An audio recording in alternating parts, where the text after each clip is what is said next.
what I sort of describe as, when you're in flow of thought or when you're in flow of sport, you can also be very much in flow of cooking.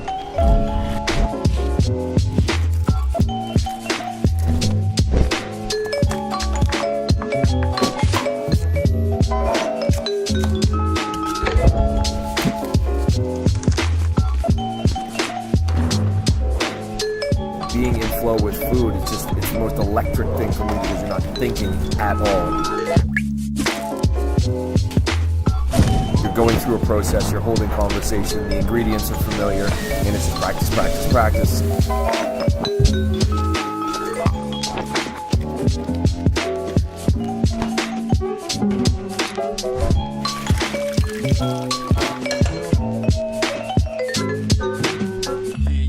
So the area that we operate in is called the Downtown East Side. It is the largest open-air drug market in North America. It's one of the densest populations of mental illness, but it's also one of my favorite communities in the world because it's honest. I started working in it before I started working with it. Opening restaurants and falling in love with the neighborhood and its character and its age, I was infected with this feeling of we need to do better. Any great idea before it becomes the norm is crazy. And those levels of pain and passion that you go through to get that to be the norm is something that me and my team are completely up for. The token program is a closed currency that allows you to give somebody a sandwich instead of money that you may be worried they'd spend on drugs or alcohol. We thought we'd do 2 or 3 a day. We've done almost 90,000 in 3 years. When you create something beautiful, it has its own life. The token has its own life. And we're now taking it to major city hubs like San Francisco and New York, and then smaller hubs with native populations in Kelowna. How can we make systems that are global systems that translate to every city in the world that will actually help economies as well as the people who are in them?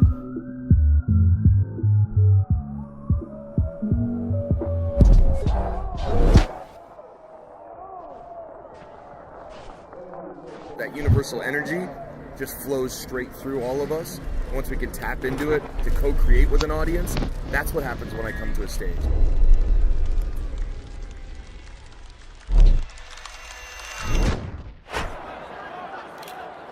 And I'm very specific about people understanding the message in a language they understand, and the universal language is love.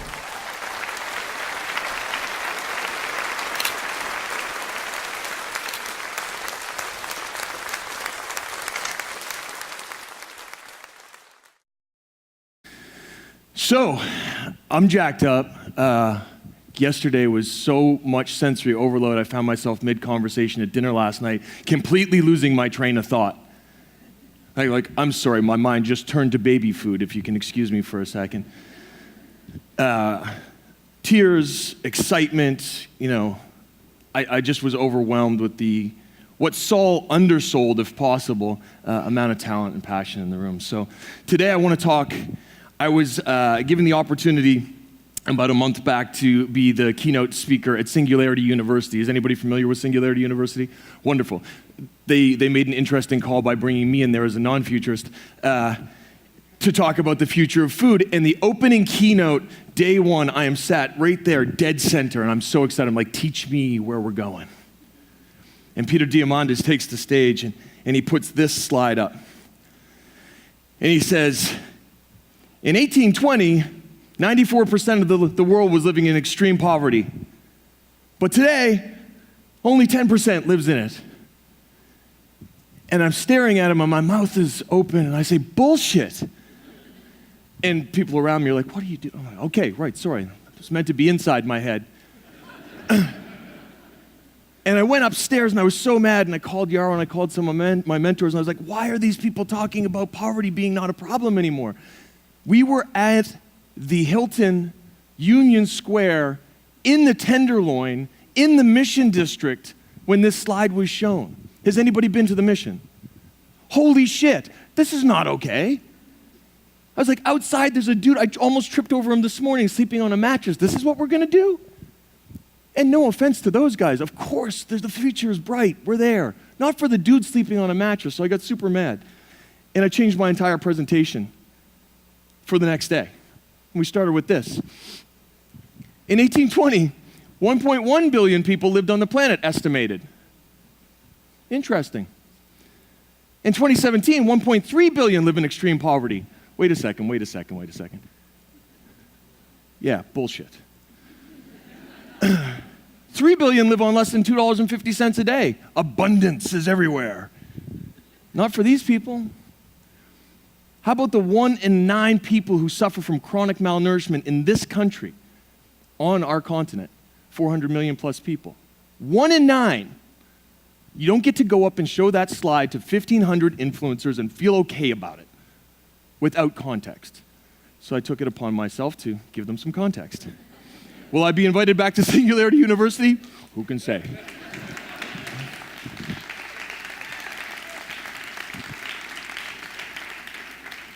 Okay, so who inspires you and why? Easy ones. Ali, Gandhi, Mother Teresa. All real good people. Who inspires you? Who do you wake up in the morning and get excited about? I mean, now I got Joe, so that's going to be fun for me every day. I'm going to take one of those rings home if that's cool. I really want you to dig deep into this thought and really just, something hits you immediately, right? You're like, it's my grandmother. It's obviously my grandmother. For me, it was both of my grandparents. My grandfathers were both, from nothing, dirt-ass poor, and brought themselves up and were incredible role models for me. My father, the same. But about 7.5 years ago, it pivoted, and this guy became my inspiration. His name is Michael Haggerty. This is the neighborhood I work in. You got to see it vividly portrayed before. Football Mike is his nickname. He spent over 80% of his life incarcerated, started with petty crime, fraud, never really hurt anybody, aside from some bankers, which I think everybody's okay with. And because of that, got addicted to heroin. And in heroin abuse, over 30 years of that roller coaster of addiction. And oh my God, living in the system and street entrenched. And I saw Football Mike for the first time when I opened my first restaurant called Bonita, a fine dining restaurant in that neighborhood. And I would see him doing exactly this every day. And I was scared to death of Mike. Now, he doesn't look that physically terrifying, although 30 years in prison gives you some chops, so I wouldn't test him. But I was terrified to speak to him because I didn't know what I would ever say. What would that conversation be like? Hey, pal, how you doing? How's your life been? Like, I don't know. And so many years later, I realized that all of the marginalized people that I now work with, that I decided were marginalized or homeless or impoverished or had mental illness or any of those things, why I wouldn't speak to them originally was my ego. And what do I mean by that? I was scared if they asked me for something that I couldn't give them, and I didn't come to this until later, how would I feel? Guilty? Well, I can just avoid that guilt. Watch me fake a phone call. Watch me cross the street, pretending that's where I'm going, and then cross back a block later. All of those things were in here because I didn't identify. I had a them in my mind. There is no us and them. There's only us. Mike Haggerty, after all of this, there's a story, and I won't share it because it's really long, but you can find it online. He's changed my life. He became a star employee for me. He's worked every day for me since for about 8 years, out of street entrenchment, out of addiction. He's a proud grandfather, and he set the model for our barrier employment program, which I'm so incredibly proud of. But it took one conversation. Mike actually asked me for a couple things I couldn't give him that day. So I said no. We kept talking. It wasn't the end.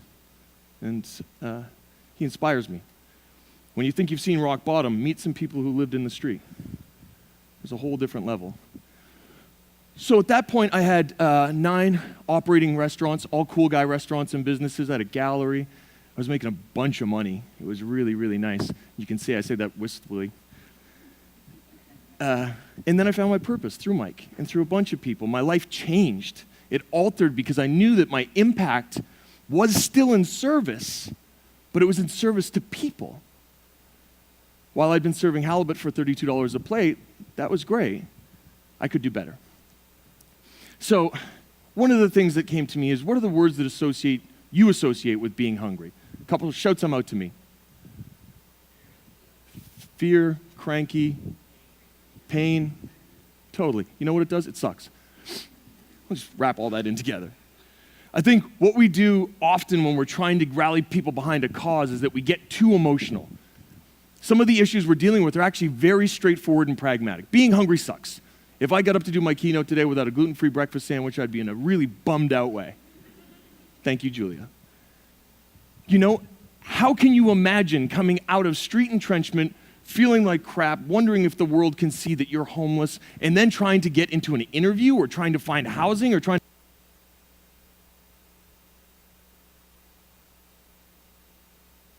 food, the one basic need that we have to get going. I believe wholeheartedly that we have a responsibility to feed those who need help, real, nutritious food.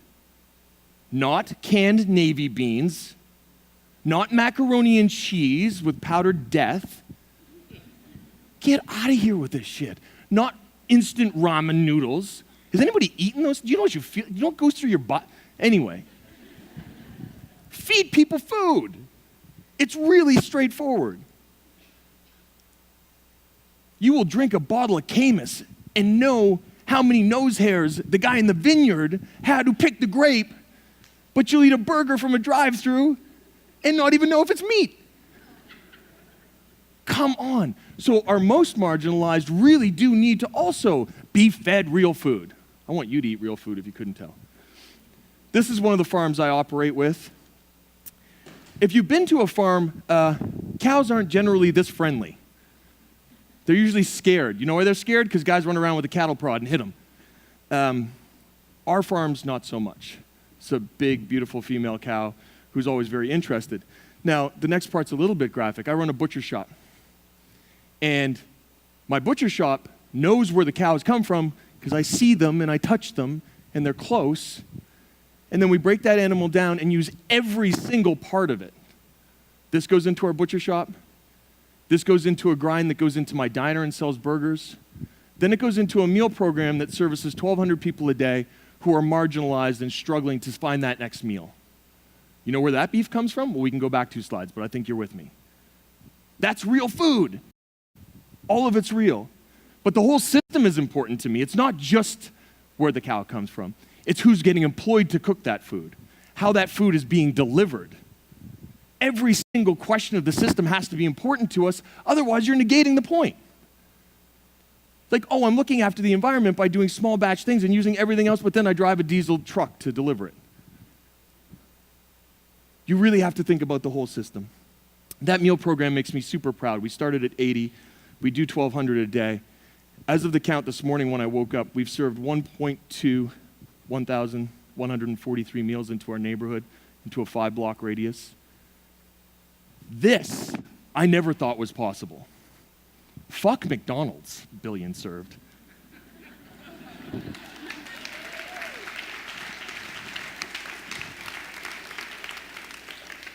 And these are the guys that do it. Aren't they handsome? Beards are so hot right now. Does anybody see a homeless man there? Anybody? Hard to discern, right? There's a guy who was homeless there as a child. There's another guy who battles mental illness. We're all the same. People want to come to work for purpose. They want to be part of a system that gives a shit, and they want to do things. I mean, looking at these guys, why I had to take a moment is I'm so proud. Every time I look at anybody in my team, I know their story and what they've gone through. I know the struggle. And they found a place. And they get to look at that number every day. We have a board where they change the numbers every day. It's another picture of our cows. There's no relevance to the stream of the story at all. I just like cows. So I stopped doing cool guy businesses and thought more about how can we make systems change by creating blueprints of businesses that make impact. This is a brewery. It's an 11-acre farm on the Sunshine Coast of Vancouver, BC, in a place called Gibson's. It was a flower farm for 25 years. I took it over with the distinct purpose, with my partner Brian Smith, of getting people with developmental disabilities further employed. Why? Why that target? People with developmental disabilities are one of the most isolated populations in the world that stream into homelessness. If you don't have a caregiver, if you don't have a community, if you don't have somebody to look after you and you have limited ability, what happens? So we employ 13 people on average at this place. It's a community. It's a real place.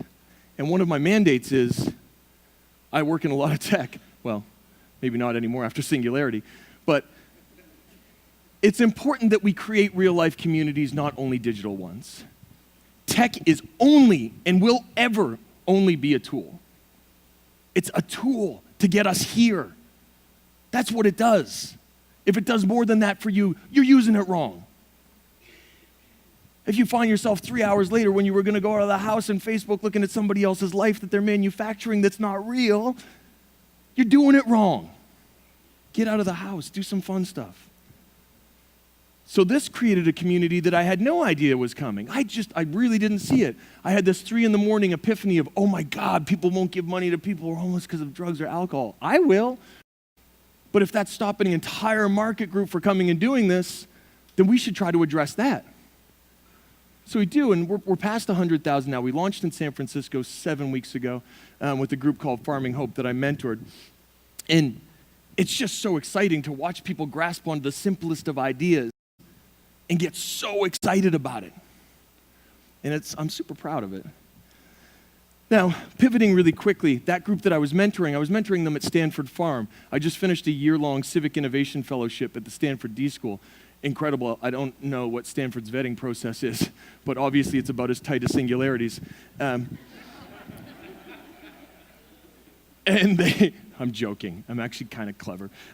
They brought me in, and I was working on poverty specifically. So everybody's like, oh, you're the homeless guy. I'm like, nah, God, would you stop with that? I care about poverty. That 1 in 9 is a much bigger statistic for poverty, and it's growing daily. And so our single biggest challenge socially is poverty. It streams into everything. And that's a whole other talk, but I think you get it.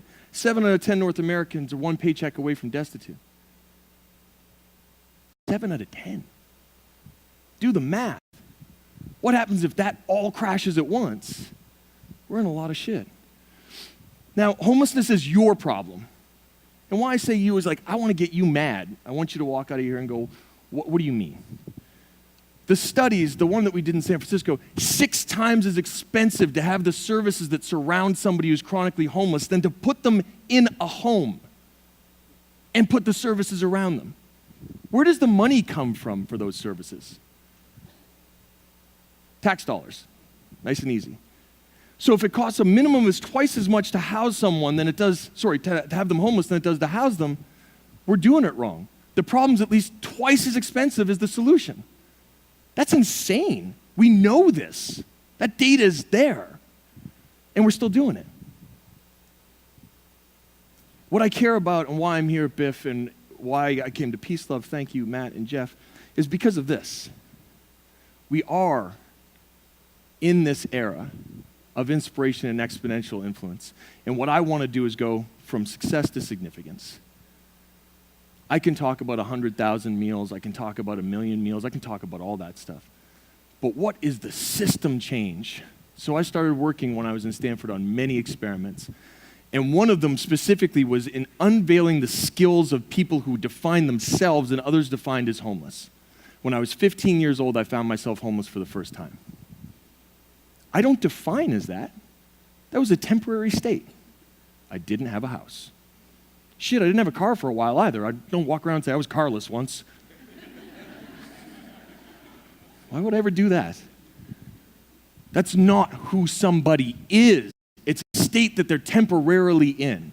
This is Sylvia Martin, my lead researcher on my new project, PAL, or Positive Access Link. Sylvia was street entrenched for over 20 years and street prostitution, was abused the first time at 4. Had a hell ride. She's now a yoga instructor. She fixes bikes in her spare time, and she's a lead researcher on a Stanford digital innovation project. The last part's all that's important. The rest of it's moot. What do I care about? I don't care about the sadness, the overwhelming sadness of how many people are there. My core competencies are around optimism, reality. What's the truth? The truth isn't that it's at 10%. The truth is I almost fell over a dude on a mattress. That's the truth. Transparency, solutions, connectivity, both digital and physical, and opportunity. There's So much opportunity out there for people. The restaurant industry doesn't have anybody to cook or prep anymore because Google will pay them $35 to code. Yet there's a whole population that can't find a job. We need to connect everybody. This is the project I'm working on. It's called PAL, Positive Access Link. And I'm aware that I need to leave you with something a little bit bigger. So I'm going to grab you. Come up here and hang out with me? Yeah, oh yeah. We don't get to hang out that much and me not put you on stage early. All right. So we're going to do a contract as an example. How many people are familiar with the law? A little bit. Great. He's like, I'm letting you know. I know the law right now. I'm going to say something to you, and I need you to echo it back to me. We're going to shake hands on it. These are witnesses. I promise you that I'm going to leave the world in a better place than I found it. I need you to say the same thing to me. I promise you, Mark, that I'm going to leave this world in a better place than what I found. I believe you. Yes. My man. That was the warm-up. Everybody stand up right now. Look to the person next to you, behind you, in front of you. I don't give a shit where they are. Just look at them. And do the exact same exercise, and please do it quickly.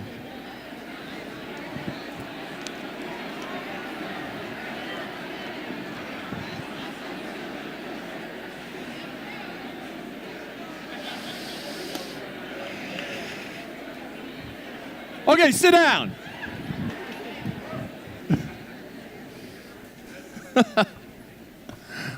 I'm a witness. I bore witness today. If you see that person on the street in 6 months, you're like, hey, how's the project going? And like, I'm still looking for my first emotional investor. Give them hell. Give them hell. I'm going to leave you with this one.